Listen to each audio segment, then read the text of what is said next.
नमस्कार मित्रांनो, आज आपण ऐकणार आहोत स्वराज्याची शपथ. सकाळची प्रसन्न वेळ. रायरेश्वराचा अफाट पठार. पठारावरून ऊन हळूहळू खाली दरीत उतरत होतं, तर शिवाजीराजे किल्ल्यावर जात होते.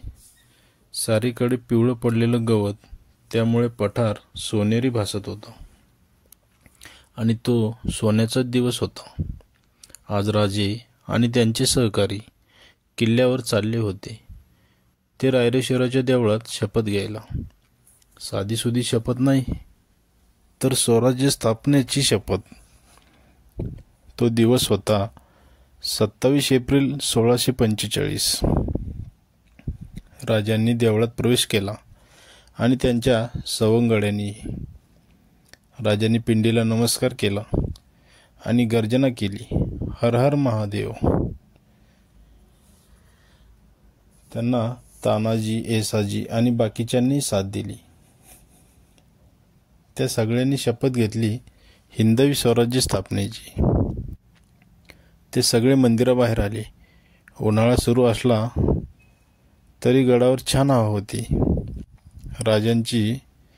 राजांनी आसपासच्या परिसरावर नजर टाकली. वरून खाली दिसणारी घरं, शेतं, वस्त्या, कुठे वर जाणारा निळसर धूर. त्यांना वाटलं, हा परिसर आपला, ही माती आपली, पण दुर्दैवाने ती परकीयांच्या ताब्यात आहे. पण यापुढे मी असं होऊ देणार नाही. त्यांचे सहकारी राजांच्या चेहऱ्याकडे पाहत होते आणि एकदम राजांचा चेहरा चिंताक्रांत झाला. काय असावी राजांची चिंता? त्यावेळी दुसऱ्या बाजूने रानोजी येत होता. तो राजांच्याच वयाचा होता, जेमतेम 16 वर्षांचा. त्याच गडावर राहणारा एक साधा मुलगा, पण धाडशी. अंगावर मळकट फाटके कपडे, पण तरतरीत. अतिशय अवखळ पोरगा. धाडशी, त्याच्या धाडशाच्याही गमती असायच्या. थोडे दिवस आधीची गोष्ट. रायरेश्वर पठाराच्या एका बाजूला एक उत्तुंग कडा होता, झाडाझुडपात लपलेला. एका बाजूला तिकडे कोणी जायचं नाही, पण रानोजीचा बा मात्र त्याला घेऊन जायचा. त्या कड्याच्या टोकावर एक भैरोबाचं देऊळ होतं. त्याच्या पूजेसाठी अगदी रोज देऊळ सहज दिसणारं नव्हतं. देऊळ कसलं, एक गुहाच होती ती. त्या कड्यावरून थोडं खाली उतरलं की ती होती. तो भैरोबा बसला होता त्या गुहेत. बहुतेक त्याला वाटत असावं, खरे भक्त असतील तर या अडचणीच्या जागी ते येतील माझ्या दर्शनासाठी. एके दिवशी त्याचा बा त्याला म्हणाला, रानोजी, या गुहेच्या खाली आणखी एक गुहा आहे देवाची. म्हणजे आणखी एक गुहा, आणखी एक देव? त्याने विचारले. खाली देवाची आणखी एक गुहा आहे हे मला माहीत आहे, पण खाली जायचं नाही, नाहीतर देव कोपतो. त्याने बाला विचारलं, तू गेला आहेस कधी खाली? नाही. मग त्याने धाडशी मनाने विचारले, मी खाली जाऊन बघू? बा म्हणाला, नाही म्हणलं ना, गप बस. बाचा ऐकणं भाग होता. तो काटका होता, पण तेवढाच कडक. भैरोबाला जाणं थोडं अवघड होतं, पण त्याच्या खाली जाणं मात्र अतिविकट. अगदी सरळ कडा, ताशीव. जरा हात निसरला तरी खाली खोल दरीतच, थेट कपाळ मोक्ष. त्यामुळे खाली त्या गुहेत जायचं नाही असं होतं. हे फक्त त्याच्या बाला माहिती, आणि ही गुहेची गोष्ट बाला त्याच्या बाने सांगितली होती. एकदा रानोजीच्या धाडशी स्वभावाने उचल खाल्ली आणि तो देवळाकडे गेला. एकटाच. तो आधी भैरोबाला गेला. भैरोबा म्हणजे शंकराचं उग्र रूप.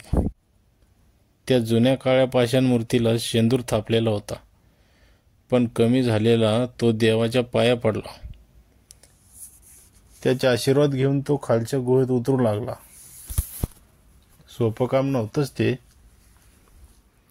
एकदा तो घसरला. पण एका झाडाला धरून तो थांबला. ते झाड नसतं तर तो थेट दरीतच गेला असता. पण तो पोरगा एवढ्याने घाबरणारा नव्हता. पुन्हा सावरून तो उतरू लागला. परत एकदा तो घसरला. त्याच्यावरून घरंगळत आलेला एक दगड त्याच्या हातावरच बसला. तो कळवळला. रक्ताचे ओघळ हातावर येऊ लागले. त्याचा तो हात निसटला तसा तो काटका होता. एका वेलीला एका हाताने धरून तो टिकला. तरी तो घाबरला नाही. पण त्याला बाच्या आठवणीने मात्र भीती वाटू लागली. बाला कळलं तर त्याने लय हाणील. त्याने दुसऱ्या हाताने आधार घेतला, थोडा दम खाल्ला आणि समोर पाहिलं. झुडपांच्या गर्दीमध्ये अंधार होता. आश्चर्य, तीच तर गुहा होती. ती दुसरी. तो आत गेला. मिट्ट काळोख, खाली गडगडीत दगड, एक कोंदट दमट वास तिथे भरून राहिलेला होता. अतिशय सुंदर, अतिशय शांतता. क्षणभर त्याला भीतीच वाटली. आधी त्याला अंधारामुळे काही दिसत नव्हतं, पण जरा वेळाने त्याला दिसू लागलं. इकडे तिकडे पाहत त्याला आत काही दिसलं नाही. तिथे कुठल्याही देवाची मूर्ती तर नव्हती. एका कोपऱ्यात त्याच्या डोळ्याच्या विश्वासच बसाना. आत देव नव्हता, मग काय होतं? ही भानगड बाला तरी माहिती होती की नाही? भैरोबालाच ठाऊक. असा तो रानूजी. तो चालत येत होता रायरे शहराच्या देवळाकडे आणि त्याला राजे दिसले. तो पटकन झाडामागे लपला आणि लपून पाहू लागला. तो राजांना आणि मावळ्यांना पहिल्यांदाच पाहत होता. सगळे धट्टे धाकडे, पिळदार बाहूंचे, कमरेला तलवारी आणि पाठीला ढाली. त्याला लक्षात आले की हे लढवय्ये आहेत. जरी ते आपल्या वयाचे असले तरी त्यातली एक व्यक्ती तर खासच वाटत होती. मस्तकी जिरे टोप आणि अंगात मोतिया रंगाचा अंगरखा, करारी नजरेची रुबाबदार. तानाजी त्या रुबाबदार माणसाला म्हणाला, राजे बोला, तुमच्या मनात कसली चिंता आहे? त्यावर राजे म्हणाले, तानाजी, स्वराज्यासाठी शस्त्र पाहिजेत आणि घोडे सुद्धा. यासाठी धनाची आवश्यकता आहे आणि ते काही मावळातल्या धोधो पावसासारखा आकाशातून बरसणार नाही. यावर सारीच गप्प झाली. तेवढ्यात तानाजीची नजर झाडामागे लपलेल्या रानूजीकडे गेली. त्याने झटकत तलवार उपसली व त्याच्या दिशेने गेला. बोल, कोणीस तू? आमच्यावर पाळत ठेवतोस काय? तानाजी गरजला. नाही नाही, रानूजी घाबरला. मग लपलास कशासाठी? नाव काय तुझं? मी रानूजी, गडावरच राहतो. असं? मुजराकर राजांना? हे शिवाजी राजे आहेत. रानूजीला मुजरा कसा करायचा हे माहीत नव्हतं. त्याने कसा तरी नमस्कार केला. राजांना हसू आलं. ते म्हणाले, अरे ताना, पोरगा आहे, जाऊ दे त्याला.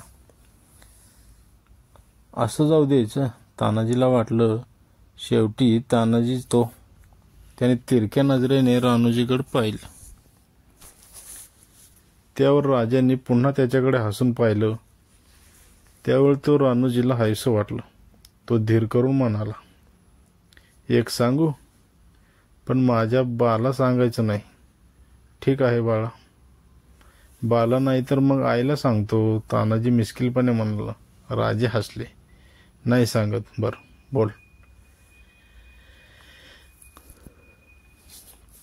तुमचं बोलणं मी ऐकलं. तुम्हाला पायका पाहिजे ना? मी देतो.